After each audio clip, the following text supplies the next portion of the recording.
This information is for educational purposes and is not medical advice. Speak to your medical professional before making any changes to your care. Welcome, everyone. I am so excited to have this conversation with our guest today, Sophie Rees. She is a researcher in England and she is actually working on LS research at the moment. She's close to the end, but she's working on a project called Living with Vulva LS, a mixed method study, and she is a sociologist. And so she's using the sociological approach to understand the experience of living with LS, which, hallelujah, someone is telling our story. Love it. So thank you so much, Sophie, for being here. Oh, thank you for having me. I'm really excited to be here, and thanks for the introduction. Oh, Very absolutely. all about amplifying voices and hearing about people's experiences and thinking about how we can use that to make positive changes. I want to say thank you first off for even doing this research because I will say 2022 has been the most research around LS. Like there Mm, has been a real ramp up to LS research, which is great. It's mm, amazing to see all of the research. But I will say, with all of the research, what do you hope to be the outcome of your research, right? Because I've seen research in the past that has said LS affects the mental health. We need to be mm. sending people to counseling when they get a diagnosis. I've seen all of that research, but it's not happening. So, what do you think is going to be different about your research, or what do you hope is the difference as far as like the outcome? Mm. Yeah, great question. Well, I think so. One thing that I set out to do was to really go in depth into that experience and try to uncover things that maybe haven't been talked about before using the social science approach. And then something that I'm doing at the moment, I'm developing an animated video, which is going to be a tool for health professionals. So the idea is it's like an educational tool and it's based on the interviews we did. So it's going to have actual voices, not actual voices, but actual text, like based on the actual text from the interviews. We've kind of smushed some characters together, made some characters out of a few different interviews. And the idea is that because the key message we got was that health professionals don't understand this disease, they don't understand like the impact it has on us, and therefore we're not getting access to diagnosis and we're not getting optimal care and treatment and follow up. So I really wanted to do something which would actually target health professionals and say, like, this is literally how it feels based on the interviews and really raise awareness. Hopefully that will come out early-ish next year, and I'm going to take it to conferences and try and get it into like curriculum. I think it's really important. It could be like useful for medical students and getting them early so they can understand and hear about this condition. But I think you're right. I think that is actually something I was thinking about that's a real challenge for research in general, is how we get it out there and how we actually make a difference, how we make an impact. Because like you say, there's so much research going on. And my research is very much about amplifying those voices and thinking about how we can improve people's experiences if people understand actually what it's like to live with it. And there were a few other things. Part of my study was looking at how people's attitudes towards treatment. So I was looking at people who were already on proactive therapy in Australia. So that's going to be really useful, I think, to think about what actually helps people stick to their treatment and what are the things that maybe are obstacles that we might need to address. So that kind of thing, like a bit more practical kind of things I've been doing. But yeah, so it's a tricky one though. Trying to get some real impact from research can be really challenging, especially my type of research, which is more like in deep understanding of what it's like to live with the condition. And I think the stuff that you do, Kathy, is amazing, and I'm totally inspired on Instagram, like trying to share my findings and reach health professionals. And it's challenging though. Yeah, thank you. Thank you for that. Because I will say it's frustrating to us. Mm, And we've actually had a discussion around this in the LS Warriors, how we have this research coming out saying how we're feeling, but we already mm, know that. And it doesn't make a difference. It's like, really? mm. do health professionals really not understand how this affects us? Do they Apparently. really not think that, hello, this is affecting us mentally, Mm, sexually, physically? It doesn't take a genius. oh, So totally. I why agree. these are Yeah. really smart people. Mm, Why are they not getting it? mm. You I know? agree. I think it's really frustrating.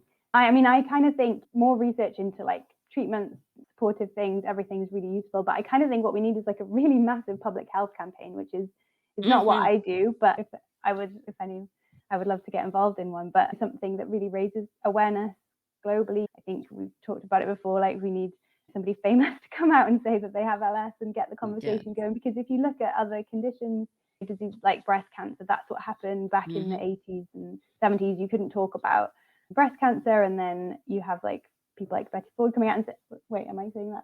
It was Betty Ford, wasn't it? Somebody famous came out. I'm thinking back to my undergraduate now, but someone famous came out and said that they had it and kind of raised the profile of it. And I think that's what we need with LS as well, in a way. It's just those Mhm. voices that have power, Yes, and talking we about are it. looking for that we are looking for Yeah. that voice, Oh so if man. you're listening, hit me up. Totally.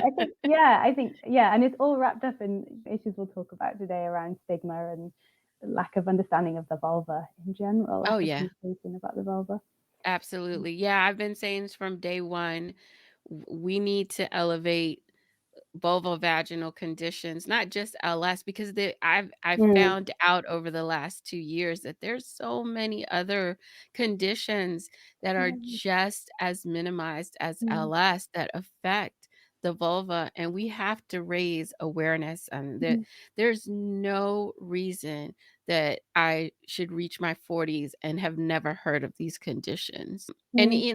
not even, like, what quote unquote rare conditions like lichen sclerosus, but Mm. just other things like BV, and Yeah. there's just other things that can happen to the vulva that are not talked Mm. about, and the education just needs to be better, and it Mm. is all about breaking that stigma. We're hitting that hammer hard over You're at not you're not Lichen scared to talk about the vulva. Lichen Sclerosus Yeah. Support Network is just it's a sledgehammer. It's like one of those power hammer things, like, we are just Jackhammer. like, Yeah, yeah. yeah, we're a jackhammer. We are No, not totally.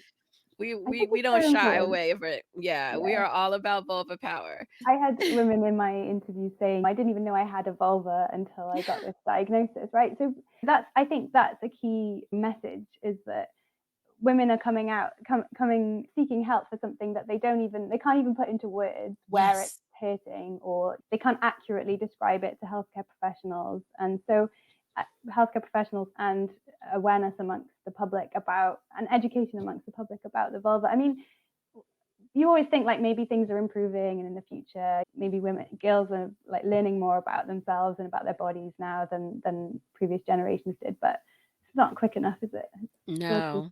No, slow. no, no, no.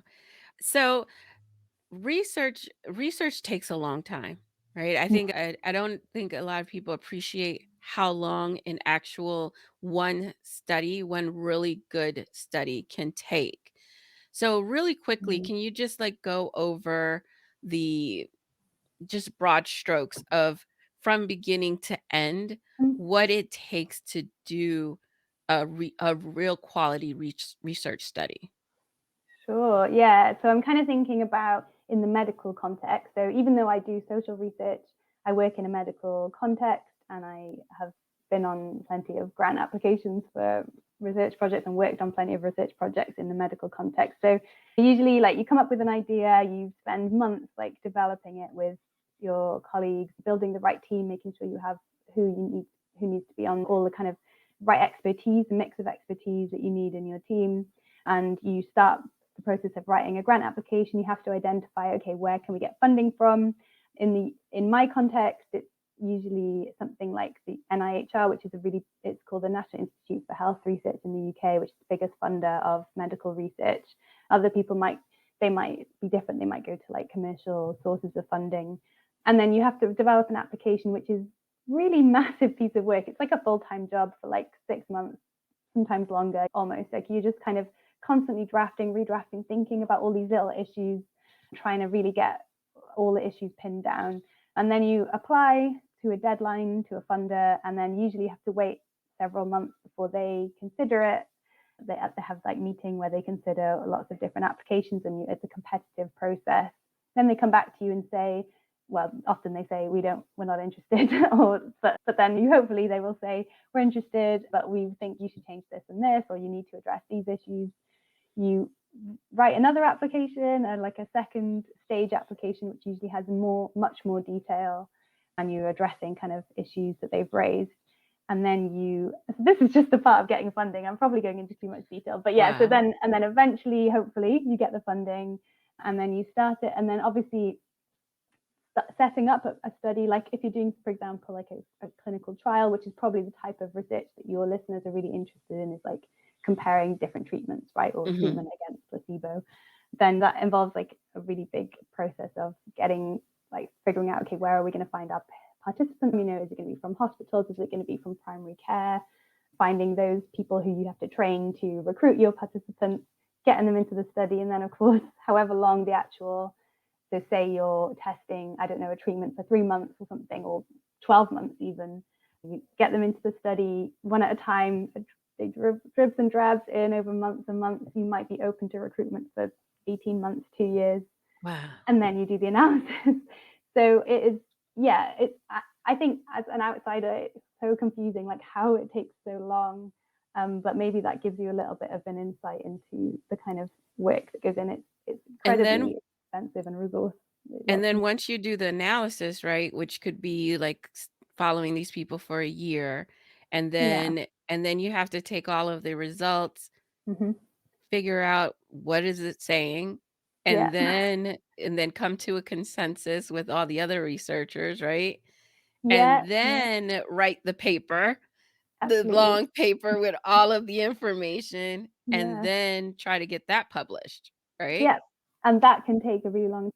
I think it's especially challenging if you have a study that maybe doesn't show that this fantastic treatment works. So if you have like what's called a negative study where you found that it doesn't help or it doesn't make any difference, sometimes it can be challenging to get that published because it's not as sexy and exciting as like, oh, this new treatment works, right? So you can go to like several different journals before you actually find one who will publish it sometimes. So yeah, it's a long, old, drawn-out process. And if you think about it, the analysis happens from when the last patient who entered the study has finished the treatment and has reached the sort of point at which you can collect that data and do the analysis. So yeah, it's usually you're talking 2, 3, 4, 5 years of the study overall. Wow. The whole thing. Yeah, and probably 6 if you're adding on all the applying for funding at the start and everything. So it really depends on the study. But if you're talking like the type of studies that I've worked on tend to be what we call pragmatic randomized controlled trials, which is when they happen in the real world, so in the real health system. And it's not kind of like a super controlled study. It's like being delivered in general, like what's happening in normal life kind of thing. And then it can take, so you need a lot of patients, a lot of participants usually, and it can take a long time to get that done. Yeah.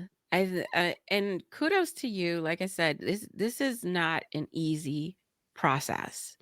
I mean, and then at the end, you're like, okay, I've got this amazing study. I've got these results.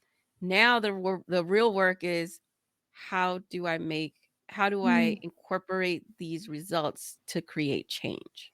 Because I think that every research is conducted so that it can, for the betterment of the patients, right? Is it a better treatment, a better a way to diagnose, a better outcome once you are diagnosed? So all of that then has to be disseminated into the public so that there can be real world changes. So along the way, imagine there's a lot more pitfalls that can actually happen as you're going along. So what are, like in your study, what are some of the things that you had to overcome because you're in the last stage of the study itself, right? Yeah, so my mixed methods project, so that one is looking, so we did qualitative interviews, lots of different interviews, focus groups, and then we're doing a survey at the moment. So yeah, we started that at the end of 2020, and it's supposed to finish in about 2.5 months. If I start about talking about kind of one of the big hurdles, I guess, in starting research, which is like, where do you start and what do you research, and how do you kind of convince a funder that what you've chosen to research is important?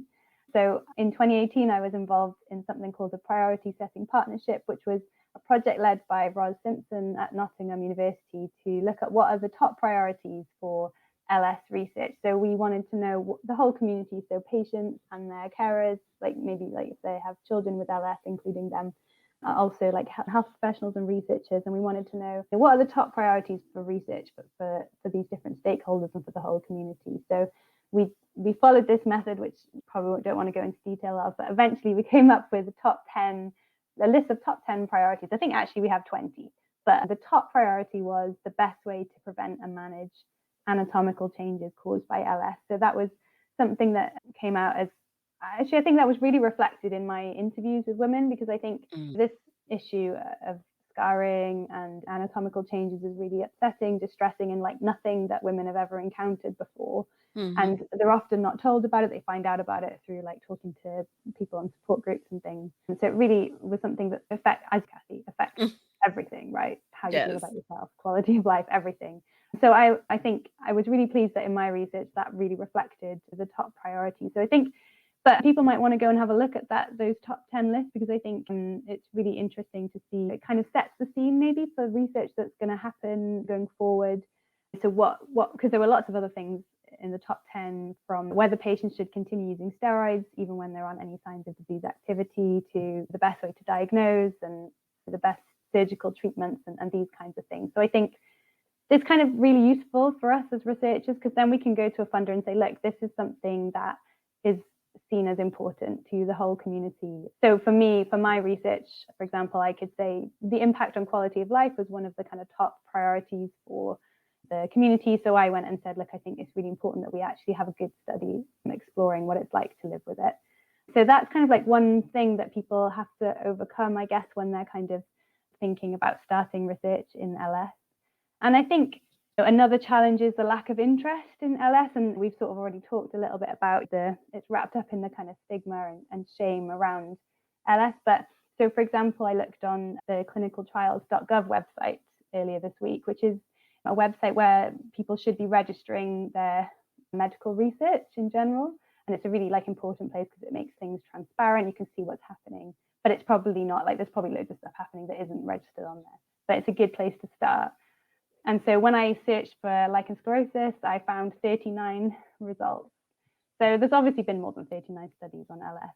But then if you look for something like erectile dysfunction, for example, I got 563 results. So there's so 14 times more studies registered on erectile dysfunction than on LS. So that just sort of gives you an idea of the kind of scale that we're talking about, and how far, if you like, in a way, how far back in the field we are in terms of like developing research in the area and getting interest in the area. So it can be really challenging to get your research funded when there's this lack of awareness, lack of knowledge, poor understanding, and really just an absence of conversation about the vulva and vulval disease. So in the UK, for example, the government just published the Women's Health Strategy, which is for England, kind of like the things we need to do to improve women's health and tackle health inequalities between men and women. And it's all great stuff, but the vulva is just not there. It's just silent again. And I think that, so I kind of use that as ammo, like this is an issue, like it's silent again, but we think it's important. We need to bring it into the conversation. So it can be really challenging. I think things are improving. So like you said, there's a lot more research. And in the UK, the NIHR, that really big funder, has just commissioned a really big piece of research comparing proactive versus reactive steroid treatment. So we can talk about that in a little bit maybe. But so I think that's a really good sign that means that they see it as important. And like you say, more and more research is coming out. But yeah, it was quite interesting looking at that registry actually, Kathy, because I looked. So there's research up, maybe I'll do like a pop quiz. There's research on there from 2009 to the present day, and you're probably well aware. But so this includes research that hasn't actually started yet. And so what do you think was the kind of most studied intervention for LS according to that registry? I would say as a overall or just recently? Overall. overall, steroids. I think the use of steroids, but if you said recently, I would say laser treatment. Hmm. So I guess I should have clarified that it's from 2009. Like, I think that's when the registry probably, when people started Oh, okay. registering stuff. So yeah, from 2009 to now, you're right. Laser was like the top one, or Laser. Yep. high energy based devices. Yeah. So Yep. that's more. I think it was more than half of the studies I found were about Mhm. laser. And when you look at the ones that are coming up, most of them are laser. So Yeah, which is interesting, and mm, I'm glad because there are a lot of people pushing laser as a mm, treatment or even as a cure for yeah. LS, which is frustrating on our end as far as the nonprofit because the research is not there yet saying, yes, this is conclusive, this is Mm, good. Is as a matter of fact, it's are more leaning the other way, but people are still selling it. Like, and we have to combat that all the time. And it's kind of that misinformation. Who has the biggest bullhorn, right? Who's mm, making the most noise and getting totally. the most attention? So once we get the definitive answer that, let's say, laser treatment is not effective, right? It's symptom relief. It's not the managing the Mm, condition. How then do, and I won't say us because we're the patients, but how do mm, you as mm, the researcher and the providers, how do you combat these other practitioners from selling it as a cure, as a mm, treatment? Because there mm. are lots of them. So Yeah. how do you do Yeah. that? It's a really good question. It's a really big challenge, isn't it? I think when you have, like you say, I think when you have a condition like LS where there isn't a cure, and perhaps a lot of people are unhappy with what's offered by the kind of mainstream health providers, you get opportunity for people to be exploited, unfortunately. And we know that when people, you'll probably hear people saying that it's worked for them, and it's same with PRP, right? That it's worked for Mhm. them, it's wonderful. But we also know that when people pay for something, that they're more likely to feel like it's worked, right? Because they get such a strong placebo effect, and because they paid for it, they value it highly.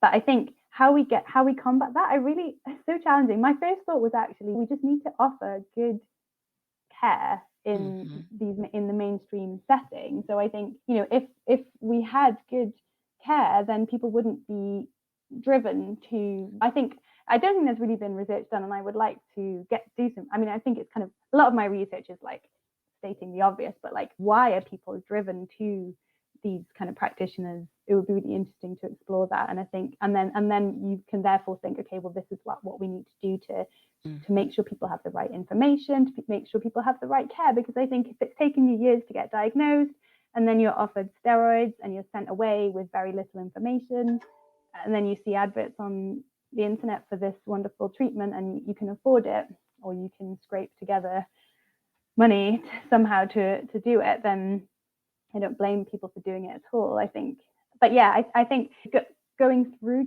channels like yours where you have a big reach, social media, I think is really important for putting out countering messages about these kinds of treatments, and the kind of truth. Something you said I wanted to pick up on, the definitive answer. I think it's a real challenge with things like lasers and even PRP, because there are lots of different kinds. So Mhm. like getting the definitive answer, quote unquote, is going to take a really long time, because someone's going Mhm. to come along and say, but you didn't try this type of laser, or you didn't try this protocol with the PRP. And it's probably going to go on for a very, very long time. And yeah, there was a good high quality study done showing that probably laser is helping with urogenital atrophy and those kinds of symptoms, but probably not for LS. And if you do go and get laser treatment for LS, you do need to keep using your steroids. It's Mhm. a adjunct treatment. It's not an Exactly. alternative. Yeah. I should also say a disclaimer: I'm not medically trained, but this is my interpretation of the literature, my understanding of the research. Yeah, yeah. I wanna So say too that w with, you saying it's gonna take a long time, and totally mm, get that because look how long it took for steroids to become the gold standard. I Mm, mean, I'm looking back on the research, and it wasn't, if you think about it in the grand scheme of things, it wasn't that long ago that testosterone was used as mm, the treatment. And then it steroids had to be put up against all of these other treatments and studied over and over and over and over again mm, until it came out on top. It was shown to be safe, mm. it was shown to be effective. And so that's how it's now the gold standard. But from my understanding, and correct me if I'm wrong, steroids have been researched for 50 years now, right? Since the 1970s for Yeah, LS. yeah, absolutely. I think they're continuing to be researched Right. because I think the consensus generally is, and what you see if you look at like clinical guidelines around the world, that steroids are recommended and seen as the thing that works, but we don't have agreement and consensus on how to, well, maybe not how, but like how often to apply them and Mm-hmm. what dosage, what type of steroid, what dosage of steroid. So that's still an ongoing conversation. I think that's the point that we made at the start, that this is such an early field compared to these to other conditions, that it must be, I know it is so frustrating that we don't have the answers to some of these things, but at the same time the research is happening. Like we said, it just takes so long, and for a reason. You have to make sure that you're doing research well and you're not Mm-hmm. rushing things. So yeah, I think it has been studied for a really long time, but I think, like I say, like we're starting a big study in 2023 comparing, like I said, proactive with reactive therapy, which some people might think, well, isn't that already decided? We already know what's the best. But actually, we have what's called community equipoise. So although you might have individual clinicians who are totally convinced that you need to use them all the time, no matter whether you have symptoms or not, some clinicians think that's too much burden, unnecessary, there's adverse effects, and not everybody is convinced. And we don't have good enough evidence to put into clinical guidelines yet, either way. So I think that study I'm really excited about personally. I don't know how much it's going to excite you and your listeners, but I think it will be potentially quite dramatic if we can Yeah. get it into guidelines. I So, think that's going to be a really important study. I know you and I have had an in-depth conversation on this, but just so for my listener, so the mm, study that she's talking about is going to look at whether we need to have a maintenance dose or whether it's using it as is will be the guideline. Because right now there's kind of, it's up in the air, right? Some people are told use as is, some people are told about the maintenance dose. And even though at LSSN, we've done the unofficial study, and we know that the when people get onto a maintenance dose, the quality of life is so much better. We know that we can stop the progression of the condition when we're on a maintenance dose. So to actually have the data that mm, says that this study has been done, this is, and you can take this to your doctor, and we don't want to hear any more bullshit about steroids thinning the skin, it's not good for you. No, this is what I need, and this is the study. mm, Because right now we do have Dr. Gail Fisher's that big clinical study, but mm, it wasn't that was not the reason for the study. That wasn't they weren't looking for that conclusion. It just so happened that that was like a byproduct of that study. And so I think going in with, this is the answers that we are looking for, this is the question that we are asking, and let's just see what the answer is definitively. I think it's going to make such mm, a big difference. So that study mm, mhm. is just getting started, right? So what phase are you in on that study? Well, we've secured the funding, so we're at that stage where we haven't actually started setting up. So next 2023 is when we're going to be setting it up. So we'll hopefully be recruiting. So once you've got the funding, then like I said, it's a case of setting up the sites, and you have to get ethical approval. So every study should be reviewed by a proper ethics committee, and that can take quite a long time, a lot of back and forth with, I think you should change this and that. And making sure we've got everything really right before we start, because we don't want to get halfway through and think, oh, we wish we'd done it this way. So spending some time really thinking through the practicalities, making sure we've got everything right. But yeah, I think we'll hopefully be starting to recruit patients something, I don't want to commit, but something like September next year, hopefully. starting to recruit patients. So, and that is going to be I think we're following them for 2 years in total. So the primary outcome is in 1 year. So number of flares, we're hoping it will show either way. Have to be, well, I mean, I don't, it doesn't matter what I think because I'm not a clinician and I'm not treating these patients. I do think hopefully we will show that there's a benefit to doing it. And like you say, just have that answer. I think it would be really valuable to just have that answer either way, whatever we find. Right. And yeah, hopefully you guys are happy with it. But yeah. So just to put it in perspective, you've done the funny. How long did it take you to get like from the start to this point where you are now? Good question. So I was living in my old house. So when did we start? I think it would have been, what year is it? 2021, we would have started putting the funding application together. So 2021, you started. 2023, September 2023, you're going to be starting to look for participants. So that's 2 years. Then you're going to be following them for 2 years. And then, then the study will be over. Then you'll start analyzing the data. So that might take another year, maybe. We'll do analysis, primary outcome analysis at 1 year. At 1 year, so okay. 1 year, but we will follow them up for another year afterwards to look at things like scarring and for like malignancy, cancer. But yeah, so yeah, that's right, 1 year. So another and then year. We'll do the analysis. And then you got to write it up, which I've actually was following a researcher who the study was over. She did the whole write up, and I'm like every month, are you done? Are you done? I'm ready. And it was actually for the placebo, the laser placebo. Okay. And yeah, I've had her on the podcast, Leah Mitchell, and I'm like, are you done? Are you done? And that took a year. And she's like, okay, it's finally getting ready to be published. She's like, I finished writing it. Now we have to wait for it to be published. So let's just say another year. That's a total of 5 years from the beginning of conception to the very end. And this is important. So we have to wait another 3 years at minimum till we have that paper that says this is the result. This either everybody should be diagnosing maintenance, or everybody should be diagnosing or giving telling people to use it, recommending to use it as needed. And in that meantime, there are thousands of people who are in this process who are up in the air. So it's so frustrating. But I think, like you said, what we can do in the meantime is educate. So getting that information out there, get the podcast, the website, social media, getting that information out there, because we are making a difference in the meantime. But you keep doing the work that you're doing because it's so important. It is really so important. So we started talking about some of the hurdles. What you're going now.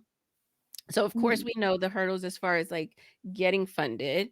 That it's like applying for like a college, right? You apply for all of these colleges and hopefully you get an acceptance letter from one or two. Or it's probably even harder than that. But now you're to the point where you are getting ready you're setting up the research, and now you're going into actually getting participants. What are some of the hurdles that you now have to overcome, or that you overcame with your current research, that as far as like getting participants? And what would you say to encourage people to participate? Because it's scary. Yeah, great question. So in terms of things we've had to think about, and I'll come back to the point about encouraging people to participate. But I mean, one thing is finding the right patients in the first place, because this is going to vary by health system, but I don't know if it's the same in the US, but in the UK, people are seen by so many different types of providers: gynecologists, dermatologists. They might just be managed in primary care, so with their GP, their family doctor, or they might even be seen in sexual health clinics. So like actually finding people with LS is a real struggle. And kind of connected to that, I guess, is we don't really have a good handle on how many people are actually affected by LS. And to be honest, it's really hard to do that, because Well, as it'll probably be an underestimate however many people we find, because people don't seek help for a really long time, or they're misdiagnosed with other things when they do seek help. So that's kind of a big challenge for us, was thinking like, so how are we going to actually find, because normally you say, right, we're going to go through GPs and we're just going to like send a letter out to everyone who's registered with as having LS. Or you might think, oh, we'll go to like specialist clinics, because those people will definitely have LS because they've been seen by the experts. Because the risk, obviously, with going out to primary care is you get people who don't actually have LS and things like that. So that's a really big hurdle, I think, really challenging, because, and especially because like funders always want to know like how many people are affected by this, how many people's lives are you going to change, like who does this matter to, how many people does it matter to. Right. So that's like one challenge. And I know that Ros Simpson is working to develop a checklist of diagnostic criteria to help in primary care people accurately diagnose LS, and I think that's going to be sort of aimed at wait, time out. Talk about that, sorry, because yeah. I don't know what you're talking about. So that's interesting. What are they developing? Yeah, so she's working on, so it's her study, I'm not like totally up on it, but she'd be a great person to speak to actually. So she is developing a checklist of diagnostic criteria. So basically, because not everybody can have a biopsy, not everybody wants a biopsy. Biopsy isn't necessarily the best way to diagnose if for most people, right? Because they don't want one. So they are looking to think about, so in how can we speed up diagnosis in primary care? So when somebody comes in with vulval symptoms, how can we make it quicker that if they have LS, that they are diagnosed? So a tool basically that will help health professionals in that context properly diagnose people. I think it's also aimed at patients. So patients who have symptoms can use it and think, okay, I think I have this. It's going to be a well-evidenced checklist criteria, because I bet like the LSFN has something like that as well, right? But this is going to be, so this will be like working with clinicians and experts to like make sure we have a really rigorous, well-evidenced set of criteria to help people diagnose themselves and help primary care professionals diagnose patients. Does that make more sense? Sorry, I did. That is amazing. No, thank you. That's something new. And the doctor's name was what again? It's Rosalind Simpson. So I think Jacqueline commented that, she does the Corals project. So that was looking at the core outcomes. Yeah. So that's something else I was going to talk about. But that is awesome. Yeah, we don't have a checklist only because, like you said, the research is not there. And there's so many overlapping symptoms with other conditions that right now there's if as far as like what we can say, what the research shows is it's not there yet. So for there to do that research, for us to then be able to say, here it is, that would be freaking phenomenal. Phenomenal. Because we found like we do biweekly virtual meetups. And in this past meetup, we had 2 people in the meetups who their symptoms were right there with LS, but then there were other symptoms that were like, those are clearly not LS. And there were like, this could be like in simplex chronicus. This could be some other vulvar condition. And outside of getting a biopsy, there's no real way to know. But these people one of them had been diagnosed with lichen sclerosus, but the steroids was not working for them. It was irritating them. So which to me was like, okay, there's a sign. But then she was resonating with this other lady whose biopsy had came up with lichen sclerosus chronicus. And she's like, maybe I need to look into that. And it's so having that checklist would be so important.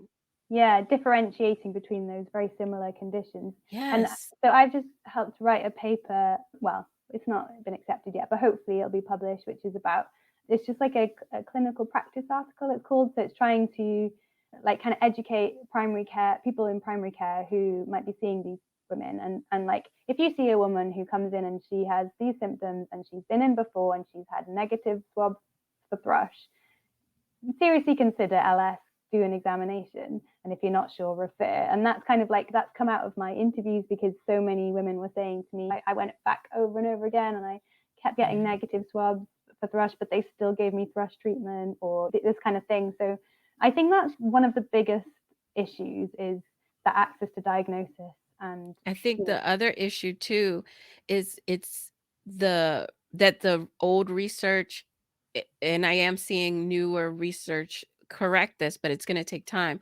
But the old research was saying how this is for prepubescent and postmenopausal vulva owners, but here's the thing, there's this whole spectrum of reproductive age people in the middle who have LS, and we are getting overlooked until we hit menopause, and then we get the diagnosis. yeah, So I'm loving that the fact that all of the research that I'm seeing coming out recently is stating this can affect any age. Mm, It's not just prepubescent and postmenopausal. Look at 100%. your reproductive age patients as well. Don't dismiss them, because Yeah. that is a huge population of people who say, I went to this doctor and they say, oh no, you're too young. And then I hear this all the time. I told them I want a biopsy, and then, oh, when the biopsy comes back, oh, it is lichen sclerosus.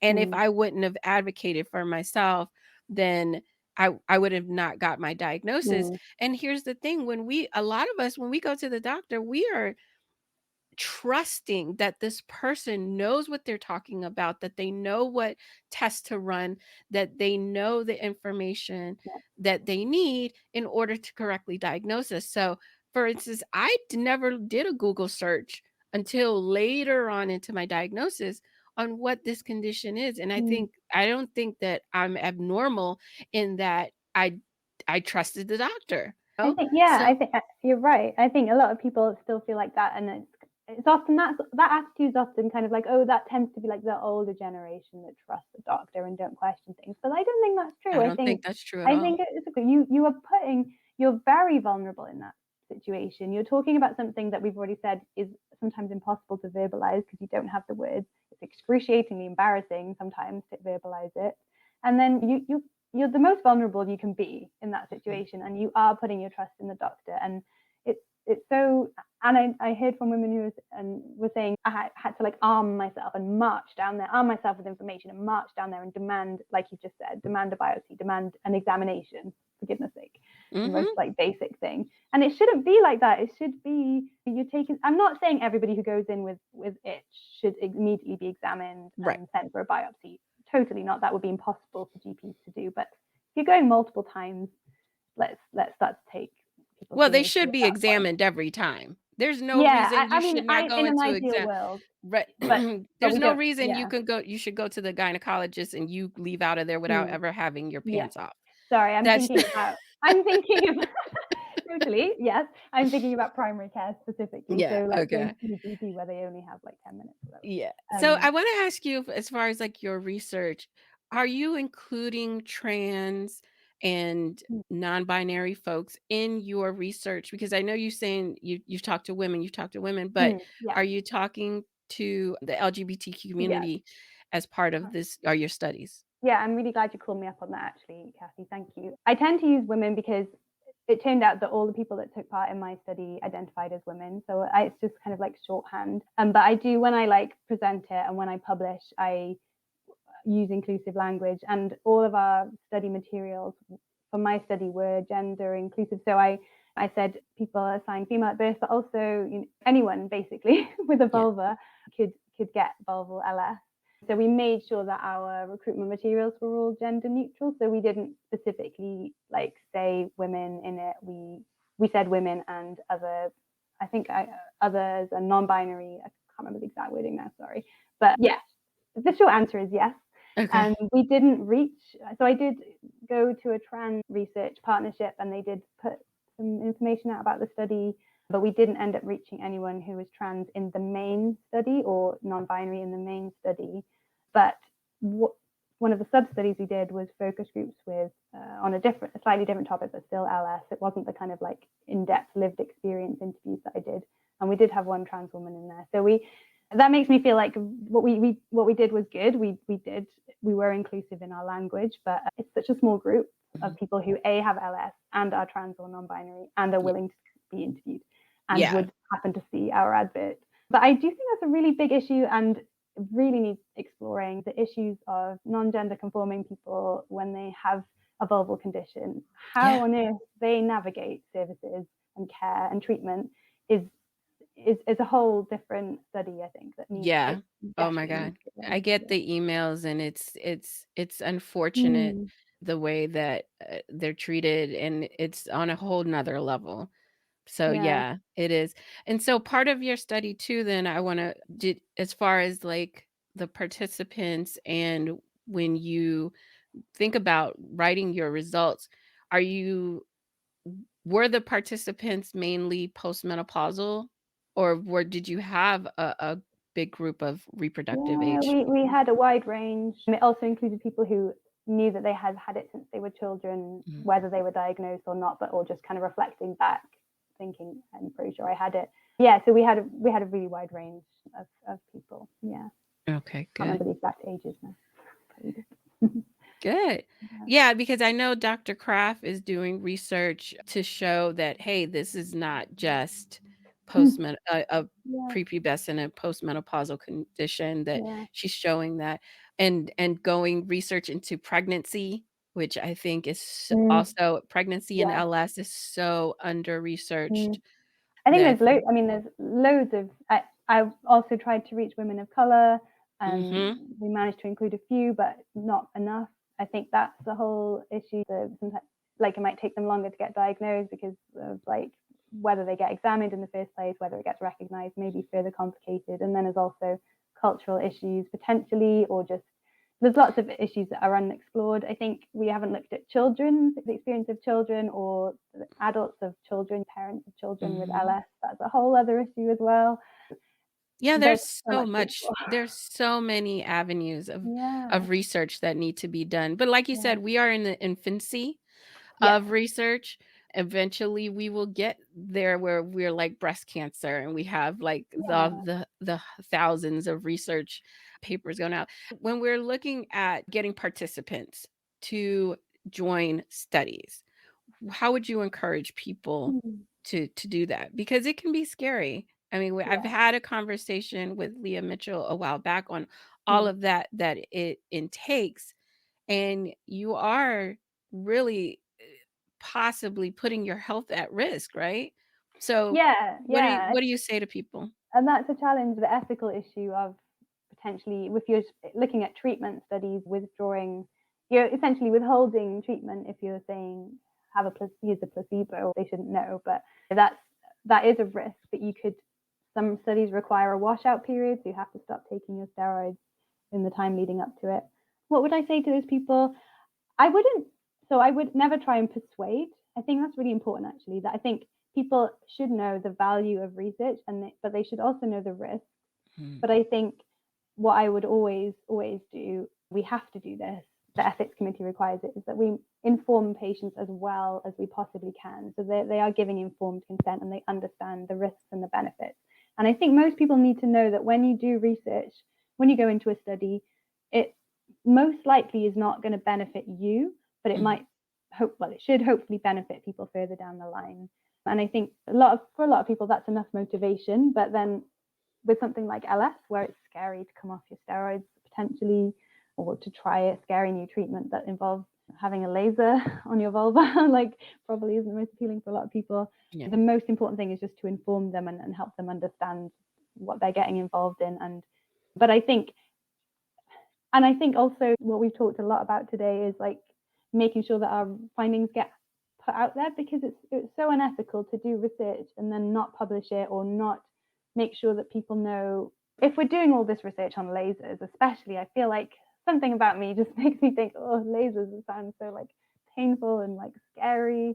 We're doing so much research, so many women are having it done in the name of research. We need to make sure those findings get put out there as Yeah. quickly as possible. I think that's a responsibility. So I'm not sure if that really answers your question, but I think Yeah. you've given me something to go away and think about, like in terms of making sure that our results go out there. Because even taking part in an interview where you're sharing your experience with me, I was so grateful to the people that took part.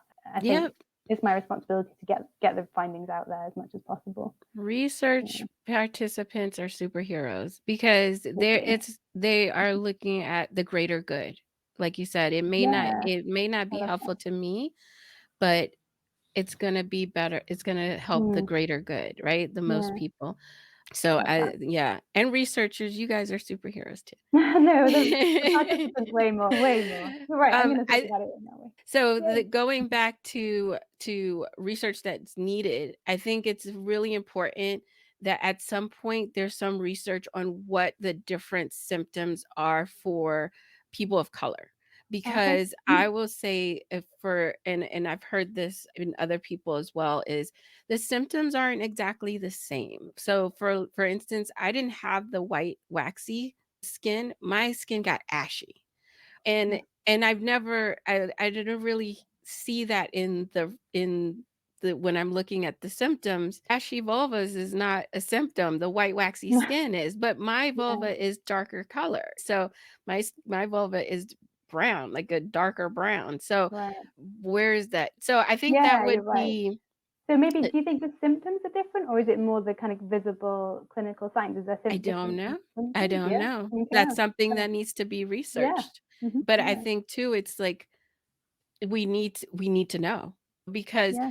and this is something that's just not in just LS. This is throughout the whole systemic system medical system is Mm, that a lot of the research is done around Caucasian people. So mm, like totally off topic, but it's it's interesting. correlates because for instance the oximeters who that read our oxygen levels, we put it on our fingers and it reads our oxygen levels. Mm, There's research now showing that it mm. does not accurately monitor or what is it? Not Like monitor. It does in darker skin, it's like not as yeah, accurate. in Yeah. darker skin is not as accurate. So Mm, I can tell you, like, for instance, for my husband, when he was coming home, he and for those who are if you're listening and don't know, we caught COVID in September of 2021 and ended up in the hospital. I was in for a week, he was mm, in for a month, and he had to be intubated twice.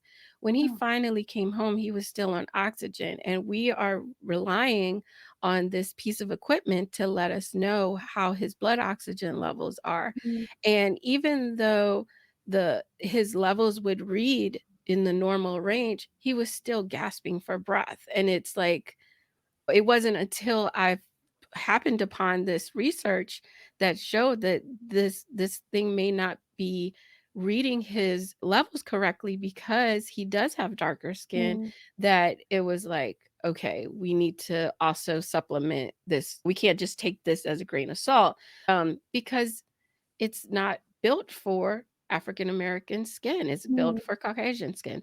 So I just think it's something that as a researcher and moving forward into the future that something we keep in mind Yeah. that these studies are not just built for Caucasians, that they if they Yeah. need to be separate studies, then so be it, but it needs to be part of the conversation. Yeah, I agree. I think that's a conversation I've heard a lot in terms of research now, especially funded by the NIHR in the UK. It's more and more they're asking, how are you going to be inclusive? How are you going to include different groups of people, including by ethnicity, etc.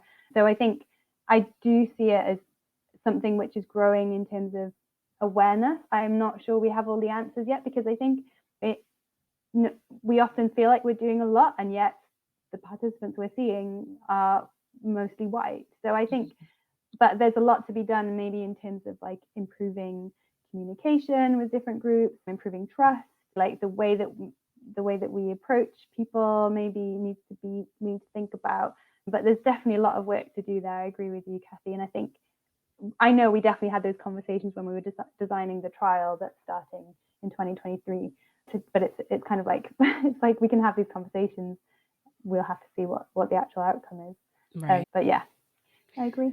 What would you say would be the top 3 hurdles as far as getting a study done, like from start to finish? What are your top 3 and how if there's a way, as patients, what can we do to help? Brilliant question. I mean, I was going to say, so my your first one is that it's so competitive and getting funding in the context of lack of awareness, lack of interest. And I was actually going to say that I think part of the reason that my research got funded was that I had a really brilliant patient advisory group. So they were a few patients I got in touch with, brought together. We had a couple of conversations.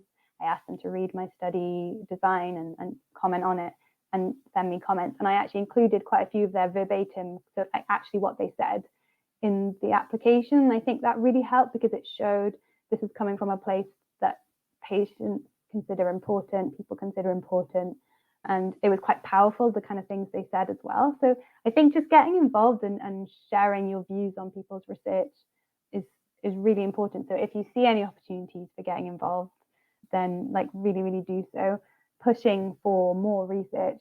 I think the more research we have, it'll kind of snowball. So like if you have like a field of people doing research in it, then they'll get funding and they'll have a good track record and they'll get more funding, and then it's kind of like you're more likely to have like really good breakthroughs in treatment and things. So more and more. So I guess the top one is obviously getting funding in the first place. The second one I think is finding participants. I was really worried that nobody would want to talk to me about their LS, but in the end I was overwhelmed with responses. But in the survey where I'm going out to primary care, that's a different story. It's hard to get people to respond to the survey because maybe things are okay for them and they don't have a lot to say. So that's like another issue. So I think if you get invited to be in a study and you can spare the time, please do. But obviously that's kind of like I recognize that not everybody wants to or can. And then what would be my third one? I mean, I think, what would be my third one? What else? What is another hurdle? There's so many. I mean, I think you have to have so many conversations and making sure you have the right people in the room with you having those conversations. And so few people know about LS. I felt like when I was trying to put together a team to do a study, it's like I'm having to educate everyone on LS. So not much that patients can do about that other than be like a vocal voice, ask for research. I think probably just asking every time you see your doctor, and is there any new research? Because maybe then if they get asked to be involved in research, they'll think, oh yeah, I will do that because I get asked about it all the time and I can tell them something next time. So what about sharing research with our doctors? Because I think like you become the expert, don't you? yeah, because I think there's a lot of doctors who they don't have the time to research everything, and then if they only have 2 or 3 LS patients in their practice, that's not something they're gonna be spending time on, you know? So if Yeah. you are one of those 2 or 3 and you're like, "Hey, this new piece of research came out on LS. Have you seen it? Here's the link," or, "Here, I printed it out for you." Love that. Yeah, I agree. I think that's great. I would like to start doing that myself for doctors. But I think, yeah, really important. I think a lot of research you said like more and more research is coming out. I think a lot of it is in a way it's like pioneered by patients coming in and being like, you need to look at this, or like I think this. Have you thought? And just like having that involvement is so valuable and so important. And I think research wouldn't get done without their input. So I think you have a really important place, not only as participants, but as, like you say, disseminators, so sharers of that information back into the healthcare system even. Yeah, super important. Yeah, I agree. I think, and another thing, I think it's researchers working with organizations like Lichen Sclerosus Support Network to get the information out there Yeah. to the patients, because we, as lay people, we're Googling, it's not really coming up. Like the old research Yeah. that's been getting lots of hits already, it's coming up, but the newer research that has the current information, it's not as up in the rankings because it's newer and the It people are hasn't not been. looking at it. Yeah, it Yeah. doesn't have that. Yeah. So I think having that relationship would definitely help people to, so doing podcasts like this, thank you so much for being here, because it does, Thank you for doing it. it's gonna continue to help grow that. Is there, and maybe there isn't, but is there a central place where people who want to be participants in research that they can go and just Mm, put their name in, and then if a research study comes up that mm. they're already in that database? It's tricky. I can think of specific. So, for example, in the UK, there's something called the Zoe study, which I think it started as a COVID study, and now it's become like a repository of people who are interested in research. I think that's just the UK. I'm not sure if that's international. That's a good question. I don't think there is, but I think because often when you're doing this research, you have like such a specific exclusion and inclusion criteria that you tend to think, well, we'll just find them through their doctors. I Mm. think what you could do though is contact research organizations or even societies like the ISSVD, that is the International Society for the Study of Vulvovaginal Disorders. Mhm. And they probably could do with having like patients come to their conferences and hear about research and find out opportunities to get involved, maybe not as participants, but like as helping to make sure that like the patient facing materials make sense and aren't Mhm. inappropriate, or making sure that the studies that we're designing will be acceptable to patients and things like that. So there's lots of ways to get involved beyond being a participant yourself. So and that's really good, I think, because if you're like not really sure if you want to be a participant, but you're passionate about research, there are other ways to get involved. I talk to your providers because they might have patient groups where they go to them and say, we're thinking of doing this research. What do you think? So yeah, just ask. Awesome. Thank you so much for just coming and sharing this with us and giving us a real life point of view of what it's like to be a researcher, what it's like to get a study from start to finish, and some of the hurdles that you overcome, because it's a lot, man. You got Hey, you it's my job. It's what I do. yeah, but here's the thing, like, you're one person, this is one Mm, study, and you have to go yeah. through so much. So, we just need a lot, we need to multiply you, like, by 1,000. And Yeah, I'm not the only one. There are it's I think the main thing I want people to take away is the research is happening and people are Yes. really passionate about it. Yes, it is happening, but as we talked about, it is a slow process. Yeah. But the uptick of research that came out in 2022 has been Mm, amazing, and I'm sure it's going to continue into mm. 2023 and beyond. So we have arrived, people. LS is made it onto. It's a little blip on the screen, but it is on the screen, and we are going to make keep that circle growing and growing, because y'all know I got a big mouth, and I'm going to continue to grow this platform, and we're going to Oh, get even more and more attention. So thank you so much, Sophie. thank If you. people want to reach out to you, how Mm. can they do that? I think Instagram is the best way. So I'm on Instagram, Dr. underscore Sophie, Dr. Underscore Rees underscore researcher. I should maybe make that catchier. What do you think, Kathy? Do you think I should I improve think it needs to be a little shorter. Yeah, I it? Now just I'm a looking at it suggestion. thinking, yeah, okay, I'll work on that and you can update it. But any suggestions, send them my way. Okay. So I will have her linked in the show note. I will Thanks. also have in the show notes the link to the top 10, actually top 20, the 20 Priorities. topics, yeah, priorities for research, so you can go and look at that. And once again, thank you. Thank No, you so thank much. you. Thanks. Thanks so much, Kathy. It was great. Awesome. Thank you.